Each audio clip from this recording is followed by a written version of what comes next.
Hi, welcome to Watch It Played. My name is Rodney Smith. In this video, we're going to learn how to set up and play Operation Short Fuse for Mechs vs. Minions, which is designed and published by Riot Games. This mission is meant to be played after you complete the tutorial scenario, and we have a video for that, which I'll put a link to in the description of this video. Turns out, after the fiasco with the crystal shards, your headmaster discovered that one of the energy sources powering the school looks suspiciously like a bomb. And he'd like you, purely as a training exercise, to remove it very quickly from the premises. Unfortunately, there's some minions bearing down the school who'd just like to see that bomb exploded. So let's go to the table and see what we can do about it. This scenario is found in the Operation Short Fuse dossier, and as mentioned, we're going to go over the new setup and additional rules that it presents. But you'll also find inside this packet of new cards, and we'll be adding those to the game in just a moment. To set up, place out these two map tiles like this, with the school here and the crystal compass oriented in this direction. As usual, the command and damage deck should be shuffled and placed face down nearby, along with the dice. On each of these pictured rune spaces found on the board, place a single minion from the box. The square with this image is known as a repair pad, and we'll learn more about that soon enough. Players now take a Yordle to control along with its matching command line, and we'll pretend there's two players for this video. Then you roll a rune die as usual to determine the starting player and give them Zhonya's minute glass. Players then put their figures on any one of these four spaces of the school, and they can face their Yordle in any direction. Then you place this bomb piece on the space here. In this game, the players will have some extra help. Find that sealed bag from the envelope and take out its contents. These are schematics. From their backs, you can easily figure out which one goes with each player, and then you put them face down beside their command line here. Any leftovers you're not using because of the number of players, you can simply return to the box. I just want to quickly point out you'll find a space in the insert that was set aside specifically for these new cards for storage when the game is over. Finally, we need to place this gear tracker on the table, and with it, the gear rings, which you can set nearby. And that's the setup. In Operation Short Fuse, we need to get the bomb to the repair pad. Simple enough, right? Well, there are an awful lot of minions here, and I hear some more are coming.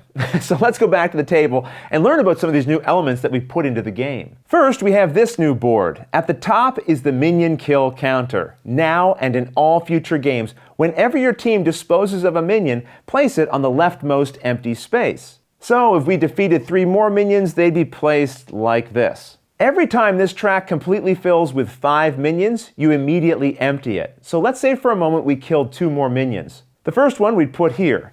Then we'd empty this track and place the remaining one here. However, each time you empty this row, you gain a gear on the track here by moving the gear ring. You'll always start each game with 0. But as soon as you have as many gears as are showing on the back of a player's schematic card, they flip it over and its effect becomes active.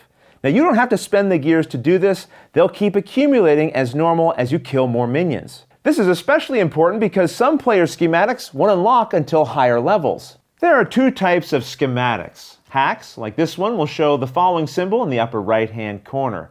And these have an ability that you can use when indicated, and once resolved, they're discarded. A schematic with this symbol is a boost. It has an ongoing effect, and so you keep it next to your command line as a reminder. Along with unlocking schematics, if the team gears ever reaches 15, then you've hit Overdrive, and all of the players have a unique special ability on their command line that they can now take advantage of. For example, Corky's ability says that before executing his command line, he can move to any adjacent space. Going back to the gear board, we see this doom tracker, which is used in different ways depending on the scenario. In this case, we're told to put one of the gear rings on the number 5, and this represents the structural integrity of the bomb. These rune symbols at the bottom we can ignore for now, but they'll come up in later scenarios. Going back to the board, let's take a look at how this repair pad works.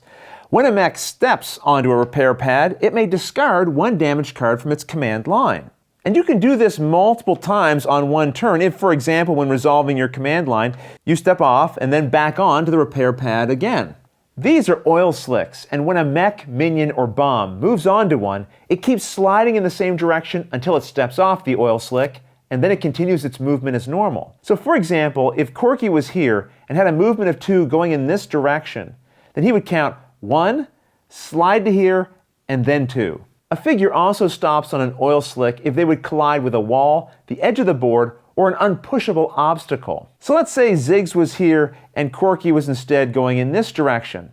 He'd have to stop on the oil slick here because he can't push Ziggs any further. In this scenario, and for all the scenarios that follow, a new ability is unlocked for each of the mechs called towing. If one full side of a mech is adjacent to another mech, or also, in this scenario, the bomb, then for every 2 points of movement you spend, you can instead move 1 point, but then pull the mech or bomb 1 space directly into the one that you left. The important thing is that these points of movement must all come from the same command slot. For example, if I was activating this command line, I only have 1 point of movement here, and even though I have another one right next to it, I can't tow with either of these because I need to have at least 2 movement together in the same space. Let's pretend for a moment that these spaces were empty. This speed here says that I can move forward 1 or 2 spaces. So I would just say I'm going to activate the 2 points of movement and then move 1 space only and be able to tow. But remember, you must always fully resolve each command. So if I had 3 points of movement,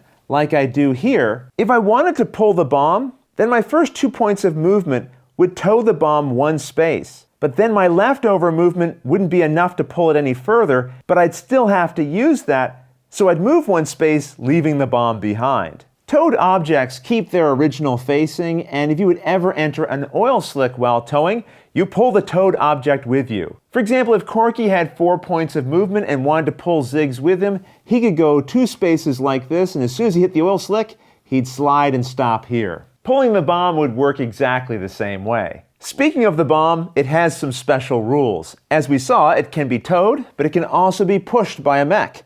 And it stomps minions if it enters a space with one, but each of these kills causes it to take 1 damage. That said, it does not take damage from attacks generated by command cards the mechs use, so the mechs can never accidentally damage the bomb themselves, though the bomb will block attacks from commands like Ripsaw that are affected by obstacles. Now we need to learn about some important changes to the rounds of play. In the first draft command step of this and every future mission you play, you'll now conduct a double draft. Here, the first player deals out 10 commands instead of the usual 5, and then in turn order, players take turns as usual picking 1 until each has a total of 2. And this is true no matter how many players you have, so even with only 2 players, we'd stop at this point and then discard the remaining commands. After this first round of your game, you'll deal out 5 cards and draft until a total of 4 have been collected, as usual. For the minion phase, we have some rules unique to the scenario. During minion movement, all of them move 1 space towards the bomb, moving the closest one first. And if a minion has a choice between 2 directions that would equally move them closer to the bomb, they always go in either the blue or green directions first, based on the compass. So in this case, the minion here would go this way. If no direction would bring a minion closer, say if it was adjacent to the bomb already, then they'll just stay put. And don't forget, minions slide on oil as well. But they'll never take oil into account when deciding which direction to go, so you don't need to factor that in when trying to decide what direction they should move if they have more than one option. In the tutorial scenario, we got to skip the spawn new minion step, but not anymore. The scenario here tells us to add a new minion to every empty rune space. This means if a mech, bomb, or another minion is already there, then we don't need to add an additional one. Then minions attack mechs in the player order as usual, and then after that, they'll attack the bomb if they're adjacent to it. For each minion that does attack the bomb, don't draw damage for it, instead reduce its health here. If the bomb ever reaches 0, the players lose and you'll need to restart the scenario and try again. Now if you have younger players or people newer to board games, the scenario offers that you can make things easier by starting the bomb's health at 7. As long as the bomb hasn't exploded, you'll keep playing trying to get the bomb onto the repair pad. However, this scenario has an escalation effect. As soon as the bomb leaves the school board, you start to hear something ticking. I think this bomb might be live.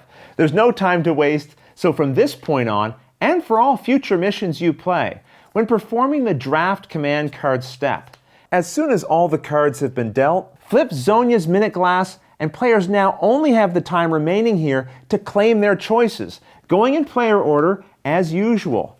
Now, if the time were to run out and there were still players who were owed cards, you'd randomly deal them what they're owed from those that remain.